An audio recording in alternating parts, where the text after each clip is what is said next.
Dès que l'objectif est atteint, la réussite devient autre chose. Je crois que le problème, c'est d'arriver à être à peu près heureux de temps en temps, c'est-à-dire d'arriver à se rendre heureux, à se faire plaisir de temps en temps, c'est-à-dire d'écrire une belle chose de temps en temps. Vous vous êtes fait plaisir ces temps-ci?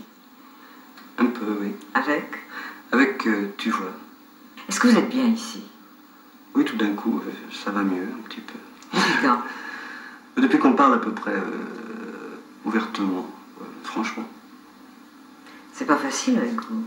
On m'avait dit, attention, la barrière est très timide, il vaudrait mieux lui faire boire du whisky avant. Or, je ne vous ai pas fait boire et j'ai l'impression que ça va pouvoir continuer bien, non? Qu'est-ce que c'est pour vous la réussite en général? Parce que bon, la réussite dans le métier c'est une chose, mais il n'y a pas que le métier. Oui, la réussite en général, eh bien, je crois que de ce point de vue-là, si vous voulez, il ne faut quand même pas que je me plaigne, quoi. Pécuniairement parlant, ça va bien. Je crois que du point de vue succès, parce que c'est ça en fait la chose la plus tangible, je suis obligé de reconnaître que ça va très bien aussi, puisque je viens de faire une tournée à la fin de l'année dernière. On a envie de vous dire, ne vous excusez pas. Il ne faut pas que je me plaigne trop en ce moment, pécuniairement. Allez-y. Non, mais en fait, dans l'ensemble, ça va, quoi. Puis surtout, ce qui est assez formidable, c'est que depuis 3 ans, les choses n'ont pas cessé d'aller mieux pour moi. C'est donc que je crois que le public m'admet peu à peu. Est-ce que vous pensez qu'il vous apporte quelque chose? Oui, bien sûr. Bien sûr, il m'apporte quelque chose. D'ailleurs, il me fait de plus en plus peur. Je crois que c'est une réaction assez normale. De plus en plus peur? Oui.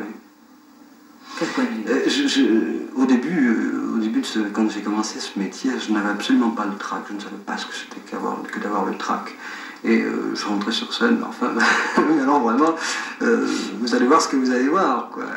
Et puis plus ça va, plus c'est terrible, quoi. Je n'ai jamais réussi depuis 2 ans à réussir une première à Paris, parce que je suis complètement paralysé par le trac, c'est épouvantable. Qu'est-ce que vous pensez un petit peu du métier en ce moment? Parce qu'il y a eu il y a beaucoup de bouleversements. Enfin, il y en a eu beaucoup avec la nouvelle vague. Oui. Et puis maintenant... Oh, vous savez, il y a des gens qui dans ce métier, uniquement à fin commerciale, font des coups. Ce qu'on appelle des coups dans le métier, c'est-à-dire lance une jeune vedette pour 6 mois comme ça, et pendant 6 mois ils font une publicité monstre, la presse s'empare de ça, et c'est son intérêt aussi à la presse d'avoir de ces vedettes qui passent vite et dont on a tout à dire, parce que vous savez, des vedettes qu'on a déjà sous la plume depuis 10 ans, il est difficile de dire des choses extraordinaires, nouvelles là-dessus. Alors des gens comme ça qui sont tout neufs, qui sont nouveaux, c'est merveilleux. Alors pour la presse c'est une chose, d'une part. D'autre part, la radio se précipite aussi parce qu'elle a besoin de nouvelles têtes. Et en fait tout ça fait que pendant 6 mois, 8 mois, 1 an, on matraque une jeune personne, une jeune tête. Et après, on la laisse tomber de la même façon qu'on l'a fait monter. C'est assez désolant. Disons qu'on fait comme s'il n'existait pas et on évite de trop en parler, quoi.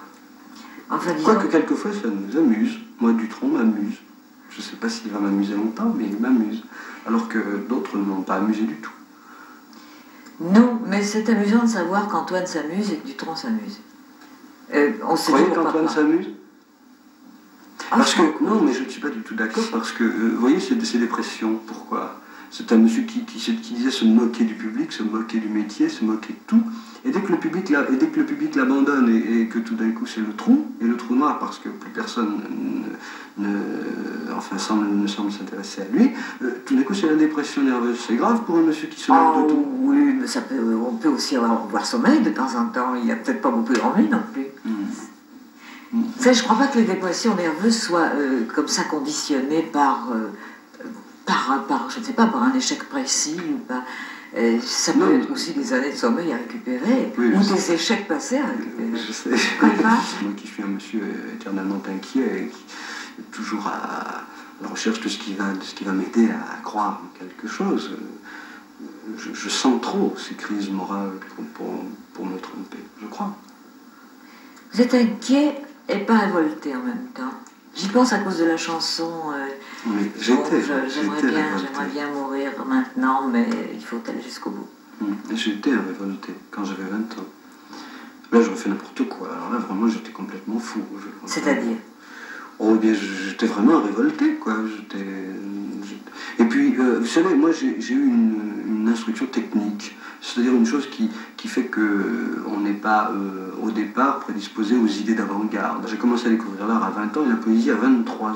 Vous voyez. Alors j'étais révolté, mais je ne savais pas où je voulais aller, quoi. Vous comprenez, j'avais à peine lu Camus à 20 ans, j'avais à peine lu Sartre, j'avais à peine lu tous ces gens-là. C'est un peu énorme, mais c'est vrai.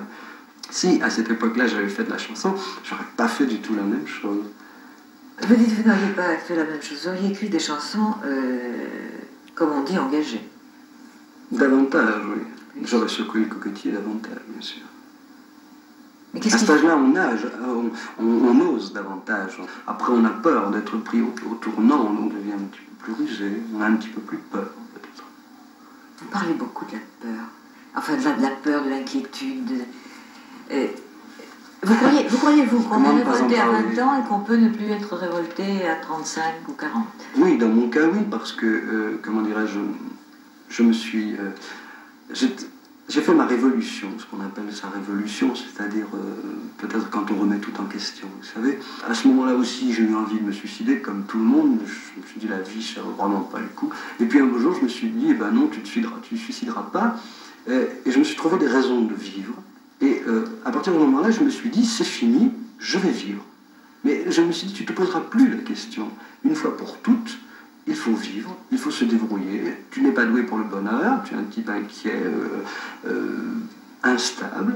Tu n'es vraiment pas doué pour le bonheur. Le bonheur, c'est de toutes petites choses dans ta vie. Il faut que tu cherches à les rencontrer, à les retrouver, ces petites choses. Et puis, c'est tout. Mais par rapport à vous, je veux dire que le ou les malheurs des autres n'ont pas pour autant changé depuis que vous êtes, vous, assagi.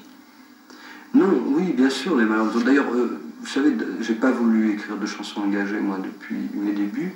Et puis j'ai quand même eu l'an dernier, parce que je trouve que cette guerre du Vietnam est monstrueuse, et je trouve que tous les gens qui peuvent dire quelque chose doivent le dire. J'ai quand même senti, j'ai quand même une sorte de conscience morale, je réagis quand même à certaines choses, bien sûr, je me révolte, mais je ne voulais pas écrire de choses comme ça. Et c'est la première fois, enfin la première chanson engagée que j'ai pu faire, c'est Lamento que j'ai écrit il y a à peu près 1 an, parce que je trouve que la guerre du Vietnam, comme beaucoup d'autres gens, est une guerre intolérable, et qu'on ne peut pas voir ça quand on a la possibilité de le dire et de l'écrire, et qu'on ne peut pas être le témoin de ça sans protester. Je trouve que c'est tellement énorme à l'époque que nous vivons qu'il faut absolument le dire. Alain Maria, il y a une chose dont j'aimerais que vous me parliez, c'est de vos origines. Mais je voulais même que vous me parliez de vos origines familiales. Ah oui, il me reste ma mère maintenant, si vous voulez. Moi, je sais qu'on a beaucoup parlé dans une certaine presse de ma mère. C'est l'élément de stabilité, si vous voulez, pour moi, parce que tout de même, je crois qu'on a besoin de se raccrocher à quelque chose. Je ne suis pas doué pour le bonheur, je vous l'ai dit. Et ensuite, je crois que, étant donné que mes attaches avec la chanson, je pense que pour être à la chanson, pour rester disponible pour la chanson, et il faut que je reste disponible pour la chanson, parce que si demain je n'écrivais plus de chansons pour une raison ou pour une autre, disons le mariage par exemple, ou l'embourgeoisement, je serais très malheureux.